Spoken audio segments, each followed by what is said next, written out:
Welcome to The Source, where we combine the headlines with in-depth conversations with the newsmakers themselves. I'm Pinky Webb. Today on the program, the nationwide transport strike enters its second day. Piston National President Modi Floranda joins us in the program. And authorities downplay the effect of the strike meant to protest the franchise consolidation deadline for public utility vehicles. Also, officials report a sharp decline in motorists violating the exclusive EDSA bus lane. MMDA Chairman Don Artes tells us more in the program.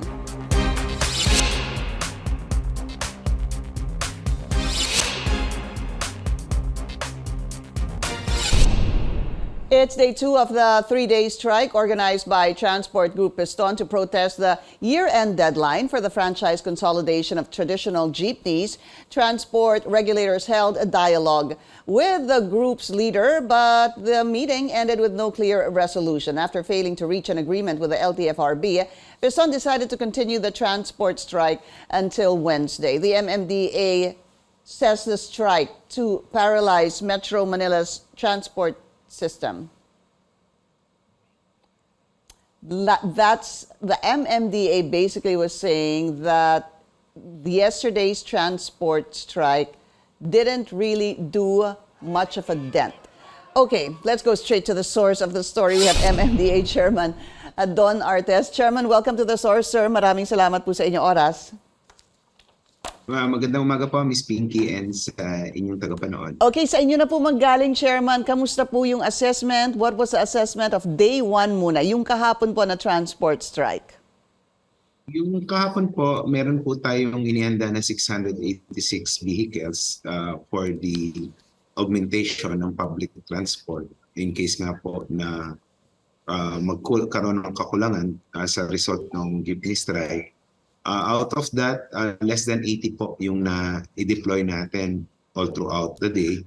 Dahil hindi po natin indiscriminately dinidispatch po yung mga buses and other assets. Dahil makakaagaw po yan ng mga jeepneys na bumibiyahe.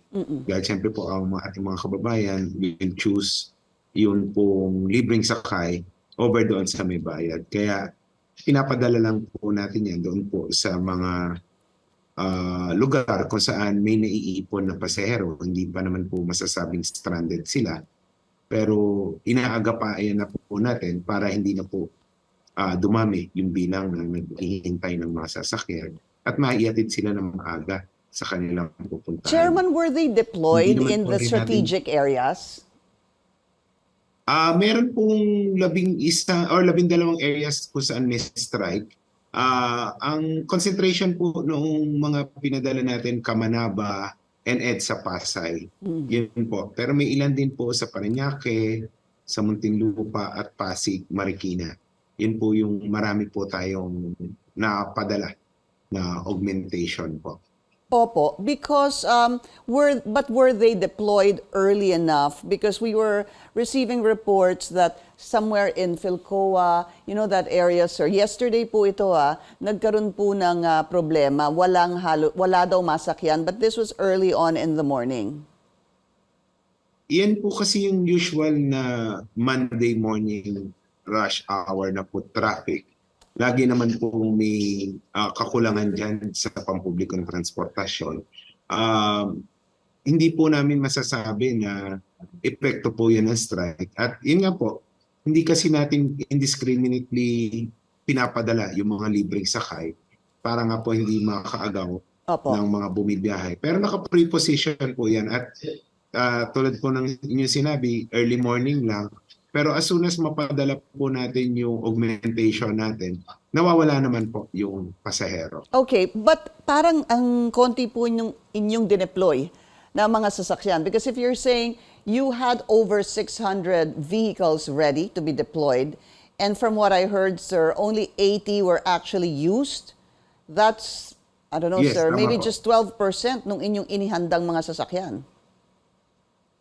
Opo, konti lang po. Kasi we don't want to belittle naman po itong Piston. Alam naman po namin na may kakayahan sila na mag-mount ng malakihang protesta. Kaya po tayo ay naghanda.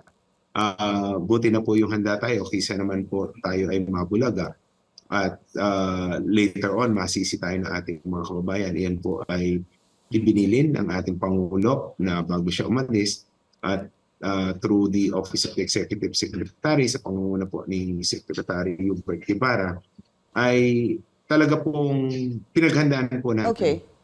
Hindi bali po na overkill yung aming preparations, basta we want to make sure na ma-minimize po yung impact nito pong strike sa ating mga mananakit. So how would you describe yesterday's strike, yung impact po nito o yung epekto nito? Well, I can say with confidence that this strike has minimal effect on the disruption of public transport. And I think we responded well because of the preparation and cooperation of various agencies. Hindi lamang naman po MMDA ang naghanda. Marami pong iba't ibang ahensya na andyan po ang office ni Speaker Martin Romualdez na nagpadala po ng buses, si Vice President Sara Duterte. At yung iba pa pong agencies, marami pong nag-volunteer ng kanilang mga resources na nakaantabay po na pwedeng gamitin at i-dispatch ng MMDA. Lalo-lalo na po yung mga LGUs po. Alright, masingit ko lang po because the Vice President went to the headquarters of MMDA yesterday. How was that, sir? Opo, kasi po siya po yung, I understand, caretaker po ng ating Pangulo. Noong pa pong meeting nung Sabado, doon sa NDRRMC, nagpa-brief na po siya dahil nga po as the Secretary of DepEd, nagtatanong po siya kung magsususpend sila ng klase. And based on the advice po ng Interagency Task Force on Tigil Pasada, kami po ay nag-decide na huwag magpasuspend ng klase sa pampublikong paaralan. Kaya po kung inyong mamomonitor, wala pong LGU sa NCR na nag-declare ng suspension ng classes, although may mga pribadong eskwelahan na nag-shift sa online classes. Right. Pero in general po, yung ating pampublikong paaralan ay wala pong ginawang suspension. At binirif po din po natin siya, si Vice President Sara, ng situation as of that time, around 10:30. At nakita naman po niya na ang ating pamahalaan ay handa na mag-respond dito sa strike. At na maganda naman po yung naging action natin para po ma-minimize yung inconvenience sa ating riding public. Chairman, did she intimate any concerns? Wala naman po. Dahil nga po doon sa ating briefing sa kanya, ipinakita po natin yung ating kahandaan at yung mga actions na nagawa natin so far. Yun pong datos na kung saan tayo nag-deploy, ilan po yung na-serve natin na mga kababayan natin, yung monitoring po natin ng peace and order situation dahil kasama rin po natin ng CRPO doon sa Interagency Task Force nga po na nag-monitor kahapon. I think satisfied naman po siya sa atin pong presentation ng mga actions na ginawa natin during the strike. And no agreement reached between the LTFRB, sir, and Piston. So day 2 po ngayon ng strike. How's it been so far? How would you compare today to yesterday? Well, mas konti po yung ating na-dispatch today. Sabi ko nga po, 3 araw naman kaming nakahanda. So kung tatapusin po ng Piston itong rally sa loob ng 3 araw, kami naman po ay prepared. Ang mga assets po natin na nakahanda, yung 686, ay naandyan pa rin po, nakaantabay, ready for dispatch anytime. So kung 3 araw po yan or kahit 1 linggo na handa kayo. Rarally or mag-strike ang Piston, kami po ay nakahanda. But Chairman, kamusta po yung protesta ngayon at how it affected the commuters compared to yesterday? Mas konti po. In fact, kahapon po 12 sites yung mayroong pong ticket or protesta. Ngayon po, dalawa pa lang po yung aming na-monitor na picket. At sa akin po palagay, mas konti po ang sumama na jeepneys. Although we don't want to downplay it, baka pwede pa rin naman po kasi na mamayang hapon, Opo. mas maraming sumama. So, ang masasabi ko lang po at ma-assure ko sa public, ang pamahalaan po ay nakahanda na tumugon kung ano po yung magiging hamon itong strike na ito. At we will make sure na i-minimize po namin yung pong inconvenience ng riding public na magiging dulot itong strike nito. Our interview with MMDA Chairman Artes will continue after the break. This is The Source on CNN Philippines. Please stay tuned.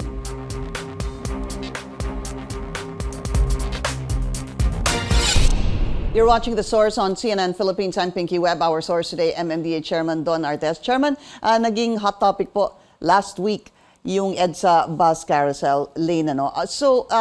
You have clearer guidelines right now, hindi ho ba? And with the clearer guidelines, ipinatupad niyo po ito kahapon, kundi ako nagkakamali, Monday. Which means that sino lang ho ba ang pwedeng dumaan sa EDSA bus carousel? So it is emergency vehicles, of course, vehicles that have worked doon sa EDSA bus carousel lane. Nandiyan na rin po yung bus lane. Nandiyan na rin po yung presidente, vice president, speaker, Senate president, and Chief Justice. So how's it been so far because of the clear guidelines that were implemented yesterday, sir? Well, unang-una po, wala na po tayong masyadong private vehicles na nakikita sa EDSA bus carousel. Unlike po before kasi inallow po yung clearly marked government vehicles. So marami pa rin po dati. In fact, marami pong nag-a-attempt dyan, naglalagay lang ng magnetized sticker na lagi po rin namin pinaparat to check yung registration.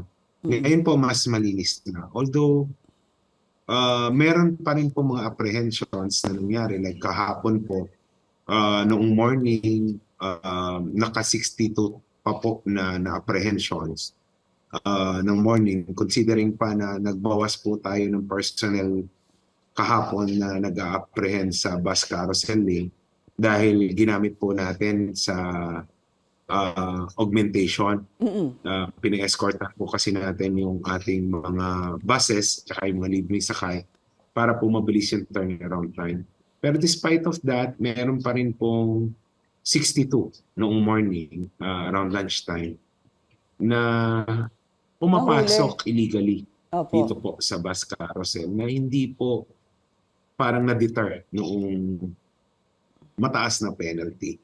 So, but I think kung makikita po ng ating mga kababayan na tayo po ay seryoso dito po sa pagpapatupad nito pong rule on the exclusivity ng bus lane, eventually po mababawasan yan pababa ng pababa hanggang sa mawala po, hopefully, yung mga illegal na gumagamit po nitong bus carousel. Medyo mahal po kapag mahuli sa unang beses pa lang. It's 5,000 pesos already. 5,000 pesos. That's not cheap, sir. So, do you think you're gonna have a problem because dati po allowed tong tinatawag na clearly marked government vehicles? Meron pa ho bang dumaan kahapon? Baka hindi pa nakarating sa kanilang balita na hindi na sila pwede doon?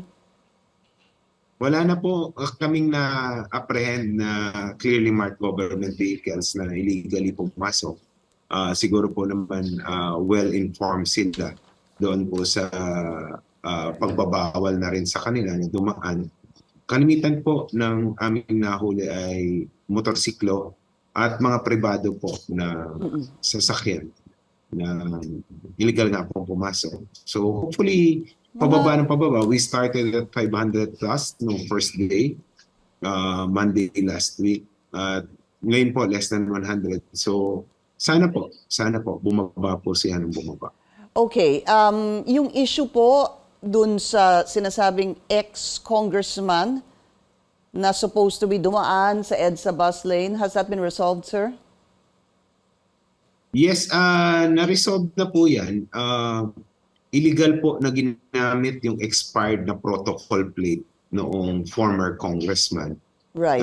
Na-determine naman po namin na hindi kanya yung sasakyan kung saan nakakabit yung illegal or yung expired na protocol plate at ni-name drop lang po siya ng driver. Actually, wala po kasing sakay, Miss Pinky, yung sasakyan na may expired protocol plate.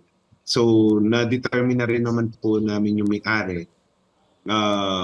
Isinabit na po namin kay Mr. Ko or former Congressman Ko yung pong pangalan ng driver tsaka po noong So nag-name drop may-ari na lang din yung driver, pero hindi niya po sasakyan yon. Hindi po. Hindi Pero niya ano, po sasakyan. what happened, sir? Binenta ho ba niya yung sasakyan na yon kaya napunta sa iba kasama Hindi yung... po. Never po naging kanya yung sasakyan. I see. So, Okay. pinag-iimbestigahan niya nga po kung paano nangyari na napunta doon yung expired na protocol plates niya. Kasi hindi naman daw po niya ginamit yun even before noong siya ay miyembro ng Kongreso. So, are you saying, sir, that that plate, hindi niya po alam paano napunta doon sa coaching yon, yung protocol plate na yon? Yes, and naiimbestigahan niya raw po sa NBI yung nangyari na yun. Oh, okay. All right, that's a bit strange, sir. All right, yung investigation naman po doon sa gumamit naman sa pangalan ni Senator Bong Revilla, sir. What's the latest on that? Well, nagpunta po sa ating opisina yung dalawang drivers na nag-name drop kay Senator Revilla. Ang sinabi po nila, hindi nga po nila sakay si Senator Revilla. Ang sakay daw po nila ay mga estudyante na nagmamadali sa pagpasok sa eskwela.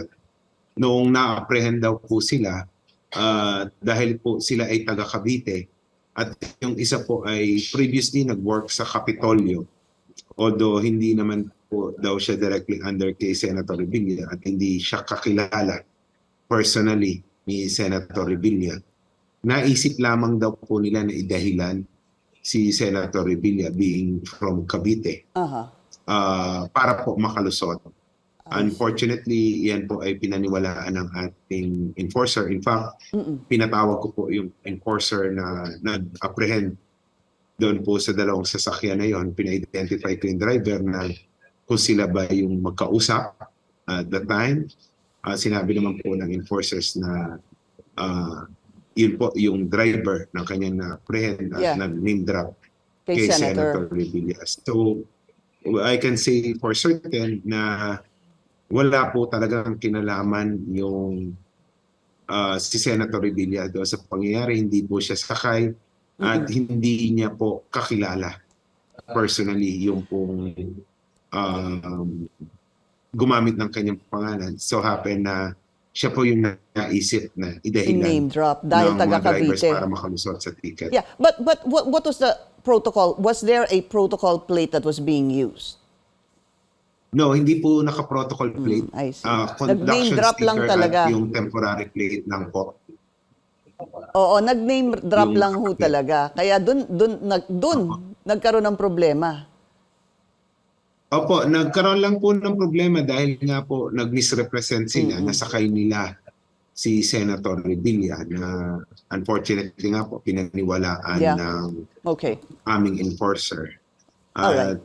Yun pa rin po yung nagpalaki nito yung pagkakamali po ng aming opisyal na na-i-announce publicly yung pangalan ni Senator Revilla. Yes. How long is the suspension of Colonel Nebrija? 30 days po. 30 days. Okay. And lastly, sir, I have 30 seconds left, sir. So lahat po ng protocol plates ay bawal na po dyan sa EDSA bus lane. Yung 7, yung 8. Yes. Yes po. Unless may protocol plate number 1, 2, 3, 4, and 5 for the top 5 officials of the Republic, lahat po bawal na po dyan. Aside doon sa tatlong exempted, which are the buses na bumibiyahe dyan sa bus carousel, yung pong emergency vehicles, at yung may kinalalaman po sa enforcement ng bus carousel at yung may mga projects po kasi tandaan po natin may mga ginagawa po dyan ng MRT, so may contractors po ang MRT. Meron po kaming ginagawa din dyan ng mga projects para sa DOTR at yung mga law enforcement agencies it. po natin na nagpapatupad ng Opo. exclusivity ng bus lane tulad ng MMDA, LTO, LTFRB at yung HPG po natin and IAC. Yan po lamang yung pwedeng pumasok po dyan. MMDA Chairman Don Artes, sir, maraming salamat po sa inyong oras. Salamat po at magandang umaga. Good morning, sir. And up ahead, Transport Group Piston is determined to push through with a 3-day nationwide transport strike. Even after meeting with transport officials, we speak to Piston National President Modi Floranda when we return. You're watching The Source on CNN Philippines. I'm Pinky Webb. Our source today, Piston National President Modi Floranda. Modi, magandang umaga po sa inyo. Okay, sir. Tuloy ho ba yung strike ngayong araw, day 2? Ngayon po ay tuloy-tuloy po at nag-umpisa ito kaninang alas 4 ng umaga na dito sa iba't ibang bahagi ng National Capital Region at tuloy-tuloy ito hanggang sa mga rehiyon po. Okay, pero kamusta ho ba yung strike kahapon? Ang sabi ng MMDA, minimal lang yung epekto nung strike. Inaasahan na po natin yan sa mga pronouncement ng ating ahensya, ng ating mga pamahalaan.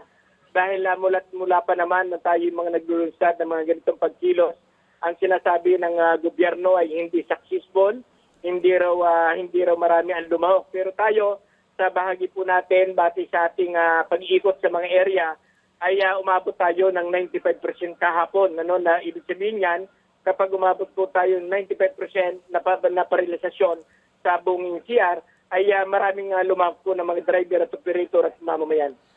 Masasabi niyo ho ba na in terms of numbers, ilan ang sumaling mga drivers at operators kahapon? Kahapon po ay more or less nasa 80,000 yung lumahok po sa buong bansa.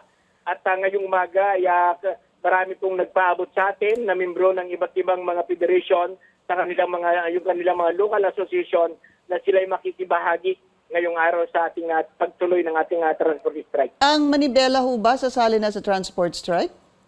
Meron po tayong namumonitor na tipong meron pong ikinakasa na hiwalay si Pangulong Marbal Buena. Parang bukas sila mag-i-start. Bukas? Tuloy pa ho ang strike nyo bukas sa day 3. Itutuloy nyo pa rin ho ba hanggang bukas yung 3-day transport strike? Bukas po ay batay sa kaisahan po ng federation at ng iba't ibang local association natin ay tatapusin natin ito bukas sa isang magaganap na marcha rally na mula po alas 9 ng umaga mag-uumpisa yan sa Welcome Rotonda at tutungo po ito sa panampo ng Mindiola. Okay, so tuloy ang transport strike bukas. Tama ho, Kamodi? Opo. Kamusta po yung meeting ninyo with Chairman Guadis kahapon? Pinuntahan ho kayo. Wala ho bang naresolba?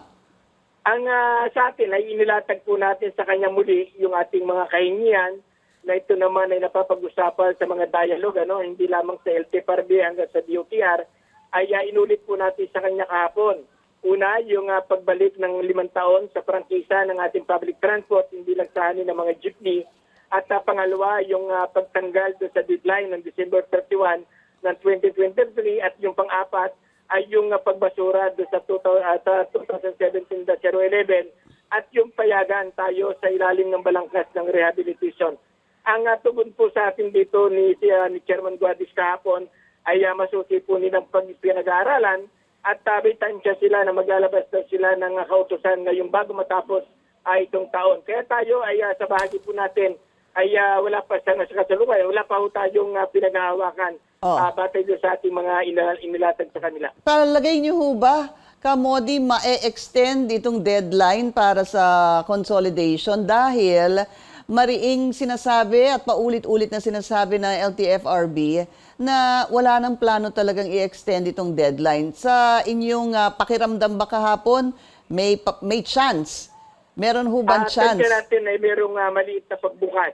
Pero tayo ay, sabi nga po natin, bagamat merong pagtingin tayo na may pagbukas, pero hanggat wala po tayong pinanghahawakan na dokumento na katunayan na sinususpindi nila yung tinatanggal nila, yung deadline ng December 31 ng 2023, ay naroon pa rin yung ating pangamba ng ating mga operator. Okay, Piston National President Camody Floranda, maraming salamat po sa inyong oras. Salamat po. Thank you. Salamat. And thank you for joining us here on The Source. I'm Pinky Webb. You're watching CNN Philippines.